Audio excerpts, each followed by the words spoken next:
Welcome to Preparing for the Unexpected. Today, I'd like to welcome Regina Phelps. Regina, welcome back. It seems like I just talked to you yesterday, Alex. I know just a couple of days ago, but over the weekend on February 28th, the US attacked Iran. So Yeah. now we've got some other things to talk about. I have to share it with our listeners that the way I found out about that attack, I think it was like 6:30 in the morning. I'd gotten up, I opened up my laptop. I had not even looked at the news yet. And I opened up an email that came from you, and you said, "Can you talk on Monday about the war in Iran?" And I just thought, "Oh my God." Yeah, That's amazing. Alex is telling me about the war. yeah. Well, there is a 3 hour difference between us. So That's true. That's as true. soon as I found out, I went, uh-oh, we have to talk about this. So really, what should we be thinking right now? Yes, well, I do want to start just with a little note that may seem a little odd, but I do want to talk a little bit just for a second about personal preparedness. I know that many people will be in many different places in the world or wherever hearing this podcast, but I don't want people to be blasé, like, oh, nothing could happen to me here. And I think if you don't have good preparedness at home, like, oh, I don't know, 3 or 4 days worth of food, first aid kit, batteries, flashlights, all of those basic things that you need, I would just encourage all of us to take just a deep breath in a moment and go check your supplies if you have them. And if you don't have them, it would be a great time to at least get some readiness for about a week if things kind of went south. Yeah, because before we started recording, I lost internet. And considering all the things that are going on right now, guess where my mind I, went? Right I'd to, be there in a uh-oh, heartbeat too. sabotage. Yeah, totally, totally, totally. So I think personal preparedness, let me just say that's really important. But I think what I want to talk about, and I made a list of things to just sort of think about. I think the first thing that we're going to start seeing, and this can be looked at, and some of these comments can be looked at both personally as well as professionally, and that is that we're going to see a huge increase in prices of all kinds of things. Now, I've been monitoring the oil prices since this began, and it's basically vacillated up to as high as 20% about where it was. And just to give you a sense, is that when the right before the war started, the oil price for light crude, so sweet oil, and the Brent crude oil prices was about $72 a barrel. It has gone up as high as 80. I just looked at it again before we started recording. It's back down to about 76. But the net of that is that this is going to be very volatile and that will influence everything you buy. So whether it's, I don't know if you bought gas yet. I was going to go get gas because my car is empty. I'm sure it's already gone up in my neck of the woods. I don't know about you, but I think, Yep. have you checked? So that's going to impact everything. It's going to be impacting our businesses, but of course your personal life and anything from dog food to vegetables to everything. And so I think that's going to be a huge issue. And I think that's going to really be protracted, not because of what's happening in Iran right now, but also in the area of the Strait of Hormuz is actually closed. So that means that all of the oil and things that are and goods that are moving normally through that strait into the Suez Canal is stopped. And so that means that, things have to go opposite direction. And so that means it's going to be a lot more expensive. So I think all of us are going to see that in prices, but also businesses as well. Stock markets are all over the place. The stock market in the United States has gone up as much as 5%. It's dropped as much as 7%. And that's going to continue to be a major issue, which is going to affect currency. It's going to affect businesses, et cetera. And so I think that's going to be a huge issue. And I think I just got an email from the State Department that they're already issuing travel advisories for U.S. citizens abroad in all countries, not just in the Middle East. And so that means there's an opportunity, of course, for terrorism events to occur anywhere. And so that's just sort of a broad look, I think, about what I've been seeing as I've been watching this for both myself and my clients. What are you seeing that you want to add on to that? Uh, I echo everything you've said here because the same thing is happening up here. Mhm. We've got travel advisories as well. There's even for those that are still in the Middle East, it's shelter in place.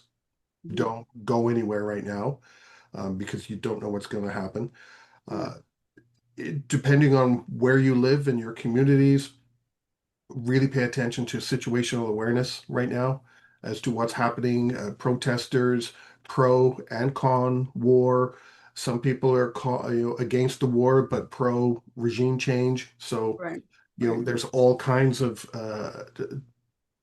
protests and groups out there right now. I Before we started recording, I mentioned to you that there was a Iranian activist that lives in Toronto, Canadian Iranian, I guess, or Iranian Canadian, whichever way you say that. Their place of business has been attacked, gunfire as well, out of protest. So really pay attention to your surroundings as to what's going on right now because things are so volatile that, like you said, personal preparedness. You don't know what's going to happen right now, and Right. this Right. is there were people in the dog park. I'm always bringing up the dog park here by my house, but that are from Iran as well, and they were excited and happy Mhm. about what was going on, but other Right. people in the dog park were not. Yeah. They were not because they were against regime change or anything like that, or the cruelty that has happened over the last few months in Iran, but what's going on? Why are we attacking Iran all of a sudden? And there were Mhm. Americans in there, a couple of American people, and they were saying, why are we attacking Iran? We've got so many problems at home, that we can't figure out what's going on with Venezuela. So things just seem to be escalating all over the place right now. So really pay attention to what's happening around you. Look at the Mhm. headlines, your local news, your communities, see what's going on, and take appropriate actions. Mhm. Mhm. Absolutely. One of the things I'll be sending out to my clients this afternoon is just sort of a list of things just to remind them. But I do want to share some of them with your audience as well under the broad umbrella of resiliency. And the first thing certainly is that this is a great opportunity if you haven't done this yet already, to really review your crisis management plans and look at your business continuity plans, and particularly looking at your recovery time objectives and looking at your really acute needs and your BCPs, and really asking yourself the question, if things really went south, do I have in my plans what I need? And if the answer is no, or I'm really depending on a person, and it's not documented, then this is a great opportunity to maybe take those things out and maybe do something with them and really see if you can expand those because that will be super important. I think on the supply chain side of the house, this is also an opportunity to really investigate your supply chains, which we talk about all the time, Mm, but they need to go back and look at that because there might be one little tiny something that is coming from that part of the world. It doesn't have to be coming from Iran or from, essentially, Israel or any of those other places, but, where does it come from and how does it move?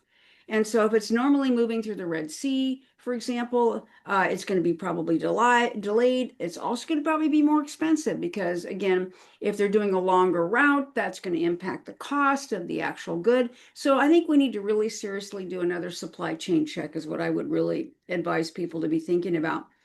This is also very likely going to have a huge impact in prices over time. So as oil goes up and down, that's going to impact a lot of things, everything really.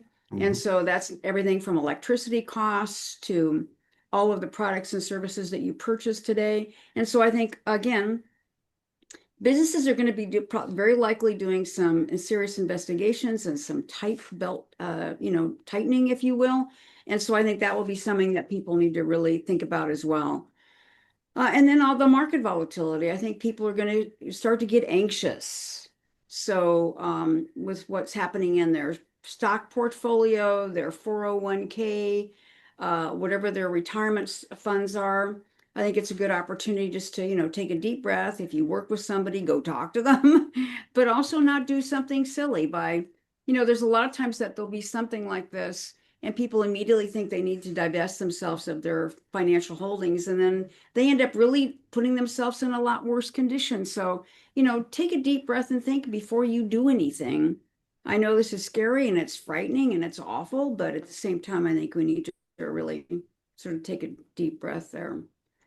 I think there's going to be a lot of things that are going to change. It's going to impact the economy. And of course, based on oil pricing, based on also this, I had this sort of flashback related to Y2, not Y2K, well, Y2K a little bit, but nothing happened then. COVID. And that was when all of a sudden, remember that there were less flights, the impact on airlines, the impact on travel. This is going to potentially be kind of a mini version, if you will, without the disease transmission of Y2K on the impact to the economy. And again, I just think of things like airplanes, and all of a sudden I've seen already that many people are canceling vacations, they're canceling flights, they're, looking to push things back. That's going to impact hotels, restaurants, tour providers, all of that. And Yeah, so I think there's a big impact as well. And then, of course, there's going to be a lot more inflationary pressures based on what's going on. yeah, Yeah. And so that impacts the business, it impacts you at home. And all of that will be, I think there could be more angst. It's certainly in businesses and executives. I hope they're all meeting today and maybe they were meeting over the weekend. yeah, But you and I talk about this a lot, and I encourage our listeners to really say, okay, great. What can I do to provide value, which we talk about a lot as a resiliency professional? What can I be thinking about? What can I be monitoring? And really looking not only at the supply chain, setting up some good Google alerts. And if you haven't used those before, I'm a huge fan of them. You go to Google Alerts, or you go to Google and you Google Google Alerts, and then you list all the things that you might be interested in, which could be certain supply chain issues or energy costs or things like that. And then be forward thinking. And then if you find something you think is interesting, forward that to your executive, so that people understand that you are thinking way beyond the usual things that people might think of. yeah. Google Alerts really works too. Oh, it's I fabulous. have a whole bunch of them, and that come up, and I always look at them every day, see if there's a new story to Right. report. And we've done some of those, and there will be more to come, of course, but they work Yeah. great. Yeah, they are great. And I think you may think that you're watching all the key news stories, but there are things written about whatever you want to follow all over the world. And if you're Yeah, not really using Google Alerts, you're going to miss them because you're only focused on that narrow band that you have the opportunity to do on a daily basis. yeah, So I think I would really encourage our listeners to do that. And then really, start really thinking long term, thinking about what the impact is to resiliency with this. Be thinking about what the impact is to the business that you work for or with, what the impact could be on all the things that we talked about. Don't be flat-footed. Be wide-minded and open to how this could really impact us. yeah. It's still early. We don't know how things are going to unfold yet. And there's Right. still comments saying, I saw one headline earlier this morning, the biggest hit is, or biggest wave, something like that, is still yet to come. So Yeah. who knows Yeah. what that means? You know, Right. things could Right. be worse. We Right. don't know. But it The other will thing I be would say, worse if we don't have, like you said, if we don't have our eyes open and pay attention to what's right, going on. right, right. And that's what I mean. I just, I think we need to really do that. There's one thing I want to mention, not to be sounding paranoid, but at the same time, I think it's important, even though our resiliency population may not be responsible for physical security, I think this is an opportunity for people to really think about physical security at their locations, and then to reiterate the importance of information security and the opportunity for cyber attacks. Because when everybody is focused on something else, there's Yeah, an opportunity for, bad people to do bad things. And so I think that's an important issue. And I think I can also see that because of tensions, that there could be also an increase more in workplace violence, threats, disagreements between employees that could escalate. I mean, things are tense, regardless of if you care about this war at all. It just sort of sends people into another level yeah. of angst. And I don't know about you, but I was kind of feeling a lot of angst before we had this. Yes. Well, you and I spoke about Mexico, which we, Right. the other day, and that episode is still yet to air, but it's like, well, we had Mexico. Now we've got things going on in Cuba and Venezuela. Now we've Right. got the Middle East. In Iran, it's, oh my goodness, what's next? You What know, is next? Right. So everybody's on edge, everybody's fried, I think, on for many, many reasons and on different levels. But I think it's really important to also, maybe in closing, to say that I think one of the best things that people can do, besides everything we've talked about, is to take care of themselves and yeah, take care of their families and their dogs and their kitties. yes. Because, things are stressful. And I think this is the time that we need to really make sure that we are okay so that we can support our family, our loved ones, and our businesses to the best of our ability. I think that's the best area to stop today. Regina, thank you so much for sharing your thoughts on what's happening in Iran. It might not be the first and only episode about this where you and I touch on this topic. So, I'm stay afraid you might tuned. be right. As always, Alex, a delight to speak to you.